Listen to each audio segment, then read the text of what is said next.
Hello সবাইকে, আবার নিয়ে চলে এলাম নতুন একটা ভিডিও। আমি বলেইছিলাম যে আমি কিচেনটাকে সেট আপ করছি, নতুন নতুন রেসিপি তোমাদেরকে দেওয়ার জন্য। তো নিয়ে চলে এলাম আমার ফার্স্ট রেসিপি, চিকেন টিক্কা। এটা আমি বাড়িতে অনেকবার বানিয়েছি এর আগে, তাই জন্য ভাবলাম এটাই তোমাদের সাথে শেয়ার করি, একদম ঘরোয়া পদ্ধতিতে।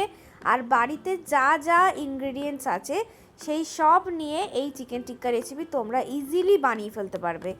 চলো দেখে নাও তার প্রসেসটা আমি কীভাবে রেডি করেছি। আর তোমাদের কেমন লাগলো সেটাও আমাকে অবশ্যই কমেন্ট করে জানিও। এই রেসিপি দেখে তোমরা সবাই খুব ইজিলি বাড়িতে খুব তাড়াতাড়ি চটজলদিভাবে এটা বানিয়ে ফেলতে পারবে। তো প্রথমেই চিকেনটাকে নিয়ে আমি ভালো করে পিস পিস করে কেটে নিয়েছিলাম। একটু ছোট ছোটোই পিস করেছিলাম, কারণ চিকেন টিক্কাগুলো সেদ্ধ হতে একটু সময় লাগে। কারণ অনেকেরই বাড়িতে সেই গ্রিলের প্রপার প্রসেসটা থাকে না, আমার কাছেও নেই, তাই জন্য আমি বাড়িতে সাধারণভাবে যেভাবে বানাই সেভাবেই দেখালাম। চলো দেখে নিই চিকেনের ম্যারিনেশনটা কি করে করলাম, কারণ এটাই হচ্ছে মেন, চিকেনের ম্যারিনেশনটাই হচ্ছে মেন ফর চিকেন টিক্কা। তো আমি করেছিলাম হচ্ছে যেটা নর্মালি তন্দুরি যেটা বলে, রেড কালারের যে চিকেন টিক্কাটা হয় সেটা। হরিয়ালি বা রেশমি এসব বানাইনি আমি। যদি দেখতে চাও তাহলে আমাকে অবশ্যই কমেন্ট করে জানিও যে কিসের রেসিপি তোমরা আরও নতুন নতুন দেখতে চাইছো, আমি তাহলে সেগুলোরও ভিডিও বানানোর চেষ্টা করব। তো ম্যারিনেশনে কি দিলাম, ফার্স্টেই দিয়েছিলাম হচ্ছে নুন, লেবু, ভিনিগার, তারপরে দিলাম আদা রসুনের পেস্ট, দিয়ে দই দিয়ে, টক দই দিয়ে ভালো করে ম্যারিনেট করেছিলাম।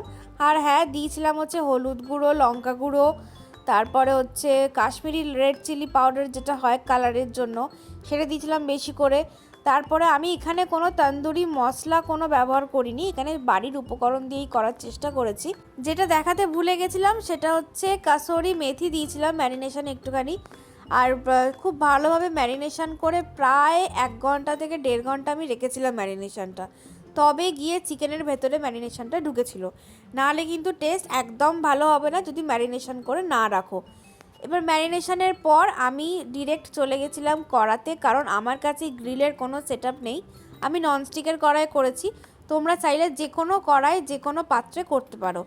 আমি ননস্টিকের কড়াই হালকা একটু তেল দিয়েছিলাম, দিয়ে চিকেনগুলোকে একটা একটা করে সাজিয়ে চাপা দিয়ে দিয়েছিলাম সেদ্ধ হওয়ার জন্য।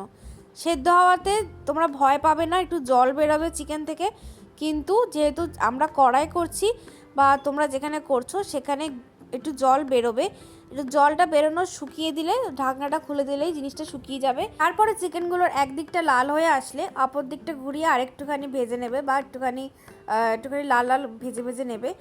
তারপরে আমি করেছিলাম কি, ওই স্মোকি ফ্লেভারটা দেওয়ার জন্য, আমার বাড়িতে বললাম কিচ্ছু সেটআপ নেই, কাঠ কয়লা কিচ্ছু ছিল না, তাই জন্য আমি রুটি শাকার যে জাল হয় সেই জালের মধ্যে ভালো করে ওগুলোকে দিয়ে ওপর থেকে একটুখানি তেল ব্রাশ করেছিলাম, করে ডাইরেক্ট আগুনেতে একটুখানি পুড়িয়ে নিয়েছিলাম।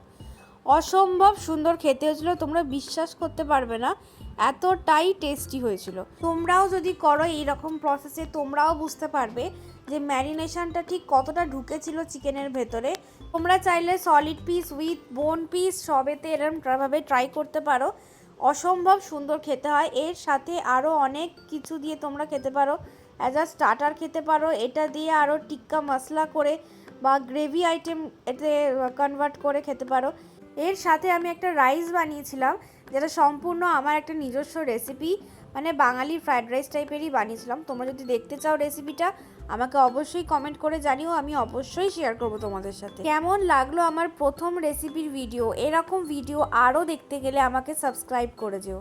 টাটা।